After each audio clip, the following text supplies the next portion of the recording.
नमस्कार। मैं doctor OP Mishra the संकेत लाइव से इस कार्यक्रम में आप सबको बहुत बहुत नमस्कार। आज मैं जिक्र करूंगा भारतीय जनता पार्टी ने जो अपनी हार की समीक्षा की है उसको लेकर वो किन किन बिंदुओं पर पहुंचे हैं, कौन कौन सी उनको फॉल्ट मिली है, किस तरह उन्होंने ये रिपोर्ट तैयार की है, कितने लोगों से उन्होंने बात की है, कितने जिलों को उन्होंने कवर किया है, आदि आदि। इस चर्चा में हमारे साथ रहेंगे हमारे वरिष्ठ सहयोगी हेमंत कृष्ण जी। तो हम इस चर्चा को आगे बढ़ाते हैं और आपको बताते हैं कि भारतीय जनता पार्टी ने अपनी जो हार की समीक्षा की थी उसमें उसके हाथ क्या लगा, कहां पर उसकी फॉल्ट थी, क्या उसकी गलती थी, ये पता कराते हैं। 15 पेज की एक रिपोर्ट आई है भारतीय जनता पार्टी ने जो तैयार की है। हार के 12 कारण उन्होंने गिनाए हैं, जिसमें मैं एक कारण से उनके बिल्कुल सहमत नहीं हूं कि बीएलओ ने भारतीय जनता पार्टी के जो वोटर थे उनके नाम काट दिए। बिल्कुल नहीं, ये आप अपनी कमी छुपाने का प्रयास कर रहे हैं। आप पब्लिक की भावनाओं को समझ ही नहीं पाए कि पब्लिक चाह क्या रही और आप बता क्या रहे हैं। आपके पास सिर्फ मंगलसूत्र था, आपके पास सिर्फ हिंदू मुस्लिम था। आप इस भ्रम में थे कि अयोध्या में हमने मंदिर बनवा दिया है तो हमारी फतेह हो जाएगी, लेकिन मंदिर में भ्रष्टाचार भी था। इससे आप नावाकिफ थे। आपके जो सांसद थे वो हवा में उड़ रहे थे। उनको लग रहा था कि मोदी भी हैं, योगी भी हैं और अयोध्या में मंदिर भी है तो जीत निश्चित है, लेकिन नहीं। पब्लिक के अंदर खामोशी थी, वो डरी हुई थी और उस मौके की तलाश में थी कि जैसे मौका मिले उसने इंडिया गठबंधन के ब्लॉक को दबा दिया। तो ये रहा। भारतीय जनता पार्टी ने इस पूरी रिपोर्ट को तैयार करने में 40,000 कार्यकर्ताओं से बात की। कार्यकर्ताओं से बात की, ये बात ध्यान रखिए। कार्यकर्ता तो वही बताएंगे ना आपको जो कार्यकर्ता समझ रहे हैं। जरा बात आप उन लोगों से भी तो करते जो आपके विरोध में थे, वो बताते कि हमने आपको वोट क्यों नहीं दिया। इसमें उन्होंने 78 विधानसभाओं को कवर किया है। 78 विधानसभाओं के लोगों से बात की जिनकी संख्या 40,000। इस काम में 40 टीमें लगाई गई थी। रिपोर्ट में स्वीकार किया गया कि हमारा वोट का परसेंटेज 8% डाउन हुआ। उनका यह भी कहना है रिपोर्ट में कि ओबीसी जो वोट था वो समाजवादी पार्टी के पक्ष में चला गया। आखिर क्यों चला गया, इसकी भी तो समीक्षा होनी चाहिए कि चला क्यों गया। इस पे तो आपका कब्जा था। आपको लग रहा था कि हमारा है। पहली बात भारत में ये बताया गया कि ओबीसी प्रधानमंत्री है, तो फिर ओबीसी वोट छिटक क्यों गया, ये भी आपको पता करना चाहिए। यह भी स्वीकार किया गया है कि सभी क्षेत्रों में वोट प्रतिशत कम हुआ। पिछड़ी जातियां बीजेपी से अलग हो गई, जैसे कि अभी हमने कहा कि प्रधानमंत्री आपके पास तो ओबीसी था। गैर जाटो और गैर यादव वाली पिछड़ी जातियां बीजेपी से दूर चली गई। क्यों चली गई, ये भी समीक्षा होनी चाहिए ना। कहां आपसे फॉल्ट हुई। पर्चा लीक, ये एक बड़ा मामला था जो आपके जिसको कहते हैं ना दाद में खाज, ये वो है और उससे आप अभी बचे नहीं हो। वो आपका पीछा 27 तक करेगा अगर आपने अपनी नीति रीत में परिवर्तन नहीं किया तो। टिकट वितरण में जो रिपोर्ट आई है 15 पेज की, उसमें यह भी है कि टिकट वितरण में जल्दबाजी की गई।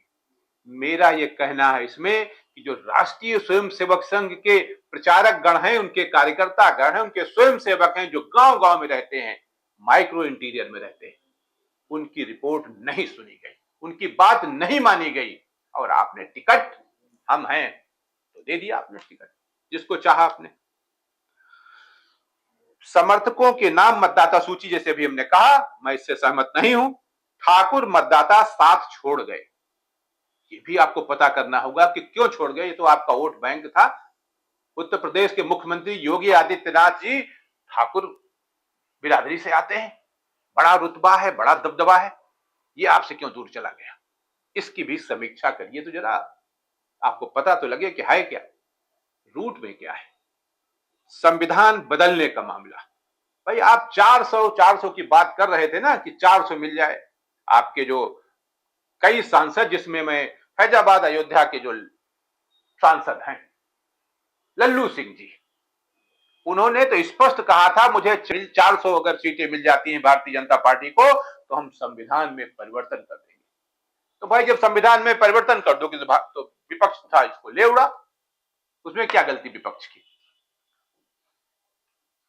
अवध, काशी, गोरखपुर के सरकारी अफसरों के द्वारा कार्यकर्ताओं की उपेक्षा, ये भी आपने आरोप लगाया।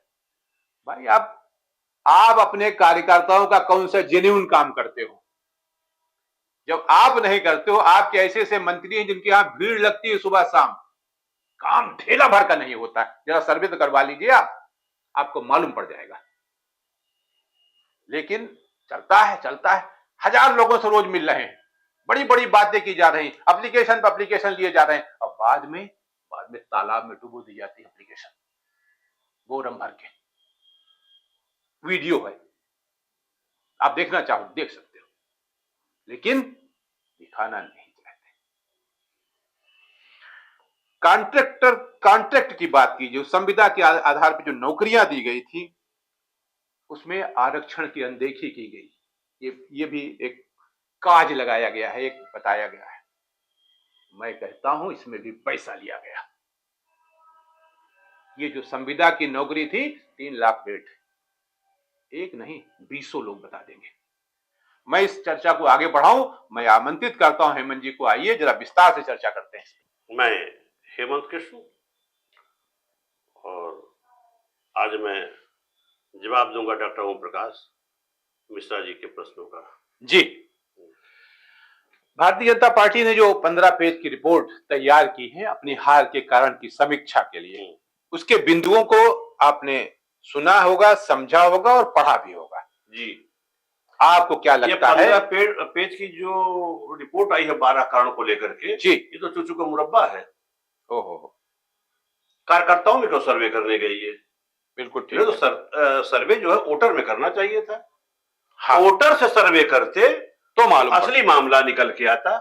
जी, अब जो इनका कार्यकर्ता है अपना दर्द जरूर बयान करेगा। एक दर्द जो उसने बयान किया उसमें दम है जी, कि अधिकारी उनकी बात नहीं सुनते थे। तो साहब, अधिकारी उनकी ही बात नहीं, पत्रकारों की बात नहीं सुनते थे। वो किसी की बात नहीं सुनते। पत्रकार को तो ये अधिकारी इस शासन में कीड़ा मकोड़ा समझते थे, तो कार्यकर्ताओं कौन सुनता है? बिल्कुल। एक बात डॉक्टर साहब साफ है जी, कि जब कार्यकर्ता की हैसियत नहीं, वो थाने जाकर के अपने किसी साथी का कोई काम करा पावे, तहसीलदार के यहाँ कोई काम करा पावे, ब्लॉक में जाके कोई काम करा पावे, जी, तो कैसा वो कार्यकर्ता? या ये कह लीजिए किसी के मंत्री की हैसियत नहीं थी, किसी विधायक की हैसियत नहीं थी कि अपने कार्यकर्ताओं को कोई काम कर ले। काम पे तो रोक लगा दिया था इन्होंने। तो काम तो केवल मुख्यमंत्री जी करेंगे, काल केवल प्रधानमंत्री जी करेंगे। तो फिर कार्यकर्ता आपके लिए अपनी जान क्यों देगा? सीधी सी बात। अरे भाई, इनके जो पन्ना प्रमुख थे, जिन्हें ऊपर जिम्मेदारी थी जिनके ऊपर कि वोटर निकाल करके वो मतदान केंद्र तक ले जाए, वो सारे गायब रहे। जी, संघ की आपने उपेक्षा की। जी, तो संघ के जो निचले स्तर तक के स्वयंसेवक होते हैं जी, वो आपके साथ नहीं रहे। बिल्कुल। वही वोटर निकालते थे, वही वोट बनाते थे, और उनसे दूरी आज भी आपकी बनी हुई है। कल राहुल का मुद्दा आया, राहुल ने हिंदुत्व पे बोला। जी, बताइए कोई बयान आया हो संघ का? नहीं, कोई बयान अब तक नहीं आया। अब तक नहीं आया। इसलिए नहीं आया जी कि राहुल गांधी ने सीधे सीधे प्रधानमंत्री के ऊपर और बीजेपी के ऊपर हमला बोला था। संघ का कहीं कोई नाम नहीं लिया उन्होंने, राहुल गांधी ने। उन्होंने कहा कि मोदी पूरा हिंदू नहीं है। डॉक्टर साहब, आपने कहा जी कि मंगलसूत्र, संपत्ति, इन सब का जो मामला उठाया, 400 पार का नारा उठाया जी, इसका क्यों नहीं जिक्र इसमें है? कि आपने जो लिखा इसमें अपने उसमें समीक्षा में जी, कि साहब वो आरक्षण और क्या नाम है, संविधान बदलने की बात। जी, तो संविधान बदलने की बात तो भाई 2 कारण से चर्चा में आया, जिसको विपक्ष ने रोक लिया। पहला तो यह है कि फैजाबाद के सांसद ने खुद ही कहा हाँ, कि अगर हम 400 के पार आ जाते हैं तो हम संविधान बदल देंगे, आरक्षण खत्म कर देंगे। आरक्षण खत्म कर देंगे। पीडीए ने उसका पूरा फायदा हाँ। उठाया। जो पीडीए भाई जिनको आरक्षण मिल रहा था, हाँ, वो विरोध में चले गए, सारे के सारे विरोध में चले गए। बिल्कुल। गैर जाटो, गैर बीजेपी, जो भी दलित वोट थे, जो भी पिछड़ा वोट था, वो सारा का सारा पीडीए के साथ चला गया।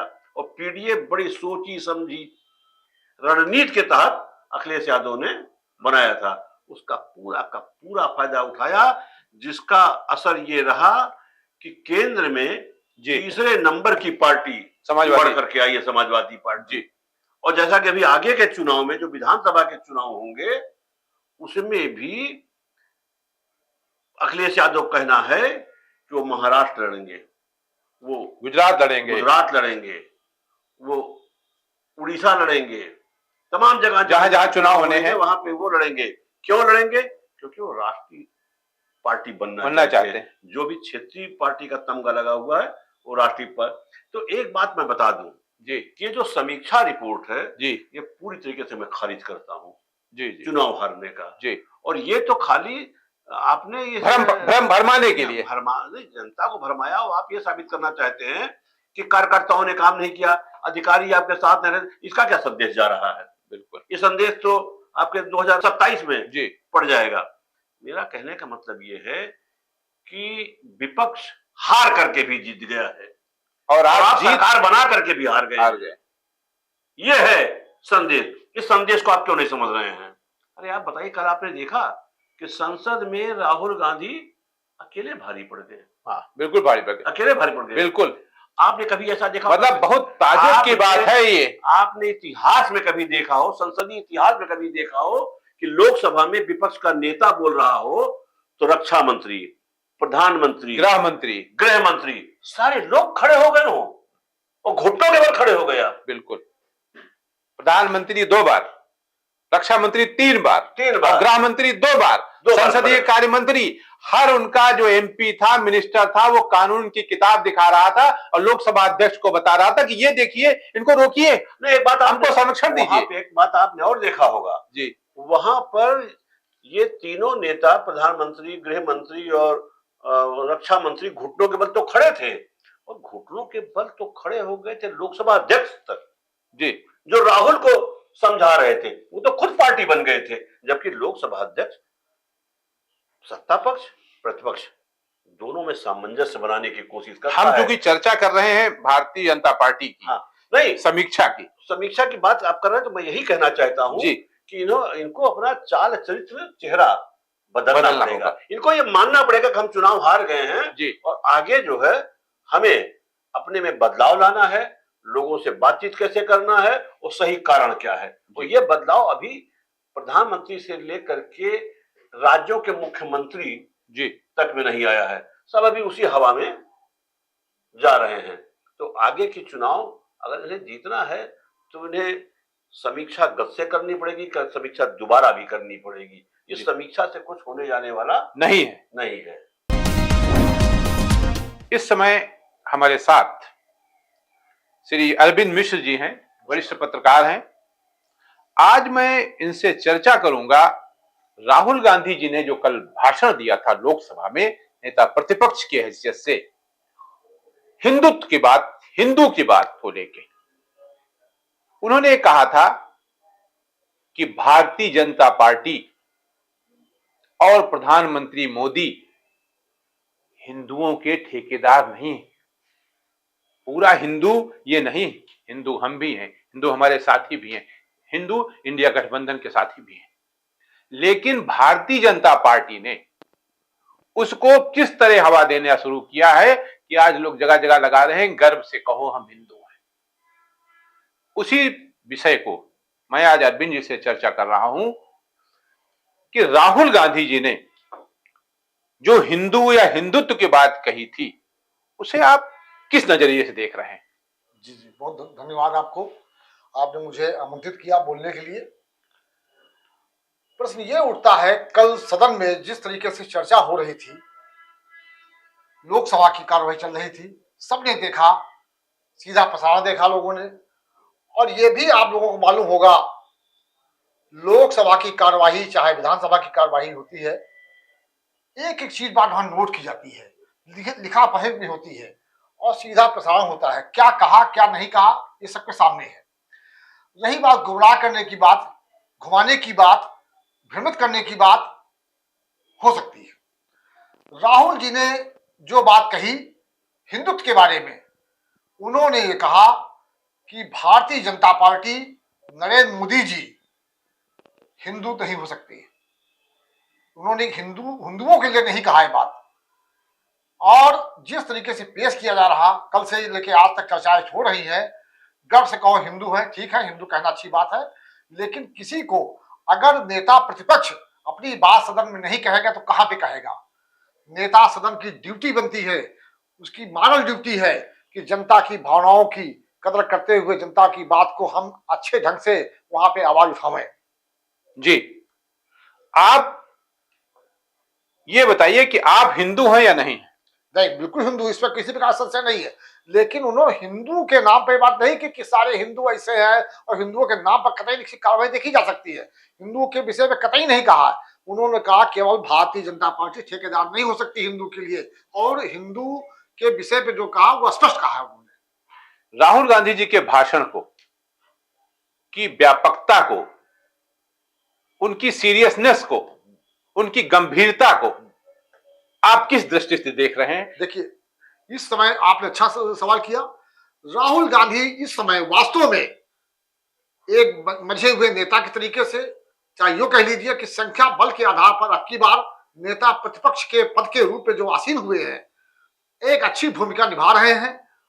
और यही लोकतंत्र की एक स्वच्छ परंपरा है। अगर लोकतंत्र में नेता प्रतिपक्ष को बोलने का मौका नहीं दिया जाएगा, अगर उसके अधिकार ले लिए जाएंगे, तो लोकतंत्र खतरे में पड़ जाएगा। एक अंग्रेजी में कहावत है कि first impression is last impression. इसको अगर हम राहुल गांधी की स्पीच से जोड़े तो क्या नतीजा निकलता है? जिस तरह ये उनका पहला लोकसभा में, नई लोकसभा, नया नेता प्रतिपक्ष, 10 साल के बाद ये पहला मौका आया है कि कोई नेता प्रतिपक्ष बना है। बिल्कुल ठीक बात। नई लोकसभा है, नया नेता प्रतिपक्ष है, और ये उनका फर्स्ट इंप्रेशन है, यानी कि फर्स्ट भाषण है जो उन्होंने 90 मिनट 100 मिनट तक दिया है। अमूमन वो 15 मिनट 20 मिनट बोलते थे। बिल्कुल सही बात आपने किया। इसके पहले भी राहुल जी बोलते थे, इसके पहले भी राहुल जी कई बार एमपी रह चुके हैं, बोलने का प्रयास करते थे, बोलते थे, लेकिन उनको मौका नहीं मिलता था। मंच पे आसीन जो माननीय अध्यक्ष जी होते थे उनको समय नहीं देते थे। अब की बार नेता प्रतिपक्ष होने के नाते उनको भरपूर मौका मिलता है बोलने के लिए, पूरी बात कहते हैं और अपनी पूरी बात जनता के सामने ये प्रस्तुत करते हैं कि किस तरह के मैं आप लोगों की आवाज उठा रहा हूं। नेता प्रतिपक्ष की सारी भूमिका अदा करने का पूरा प्रयास कर रहे हैं, और संख्या बल ना होती है आज की डेट में तो वही Rahul ji 5 minute 7 minute 10 minute के आगे नहीं बोल पाते। कल आपने देखा जब राहुल जी बोल रहे थे तो ये अपने आप में एक अचरज की बात है कि प्रधानमंत्री जी को हस्तक्षेप करना पड़ा, रक्षा मंत्री जी को हस्तक्षेप करना पड़ा, गृह मंत्री जी को हस्तक्षेप करना पड़ा, और गृह मंत्री जी ने तो लोकसभा अध्यक्ष से यहां तक कहा कि मान्यवर हमको संरक्षण दीजिए। बिल्कुल ठीक बात है।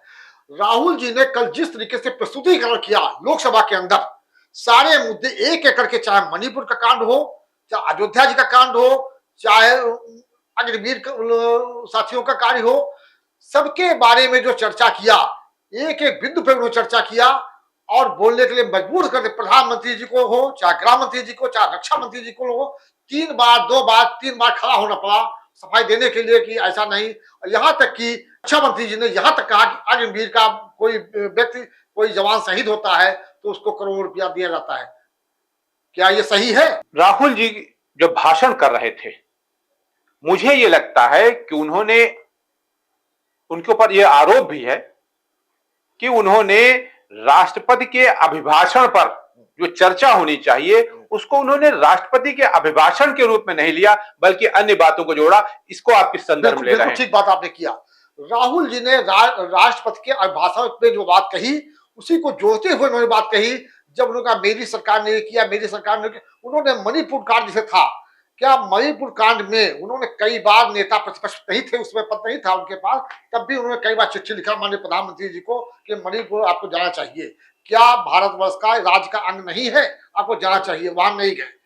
राष्ट्रपति का भाषण, जहां तक सवाल उठता है, तो राष्ट्रपति का भाषण अलग विषय हो सकता है, लेकिन नेता प्रतिपक्ष की भी एक ड्यूटी होती है कि जन समस्याओं को उठाने का प्रयास वो किया। जन समस्याओं की जो आम आदमी की समस्या है, यानी कि जो जन की समस्याएं हैं, उसमें राहुल गांधी कल लोकसभा में उठाने में आप कितने नंबर दे रहे हैं, कितना प्रतिशत वो सही रहे? देखिए, राहुल जी ने जो अब की बार आवाज उठा रहे हैं, मुझे पूर्ण विश्वास है जब भी सदन चलेगा, अब की बार जिस तरीके से प्रतिपक्ष जो है मजबूती के साथ अपना कार्य, और अकेले राहुल जी नहीं, उनके साथ इंडिया गठबंधन के जो भी लोग हैं उनका भरपूर साथ दे रहे हैं, और आने वाले दिनों में विपक्ष जो है सत्ता पक्ष पर हावी रहेगा, ऐसा मेरा मानना है। कल के भाषण में राहुल गांधी कांग्रेस के नेता के रूप में बोल रहे थे या संपूर्ण विपक्ष उनके साथ था? जी नहीं, राहुल जी अकेले कांग्रेस के नेता के रूप में नहीं बोल रहे थे, इंडिया गठबंधन के एक नेता के रूप में बोल रहे थे, और नेता प्रतिपक्ष के रूप में भी बोल रहे थे, और एक नेता के रूप में बोल रहे थे, मेंबर ऑफ पार्लियामेंट के रूप में भी बोल रहे थे। उनकी ड्यूटी बनती है कि जिस तरीके उन्होंने बात उठाई है, उसका भरपूर समर्थन इंडिया गठबंधन के सभी घटक दलों ने भरपूर समर्थन किया है। अंत में मेरा एक आखिरी सवाल यह है कि जो बात हिंदुत्व को लेकर कही जा रही है या हिंदुओं को लेकर कही जा रही है, क्या राहुल गांधी इस बात से अनभिज्ञ थे या जानबूझकर उन्होंने अटैक किया है मोदी के ऊपर और बीजेपी पर? बिल्कुल जानबूझ के नहीं किया, उन्होंने बिल्कुल सोच समझ के बात कही है, और आज भी उन्होंने जो बयान जारी किया लोकसभा में, कहा है कि मैंने जो कहा बिल्कुल सही कहा, यही सत्य है, और मैं यही कहूंगा, कार्रवाई से कहीं इसको निकाला ना जाए। नमस्कार, आप हमारे कार्यक्रम में आए, बहुत बहुत धन्यवाद।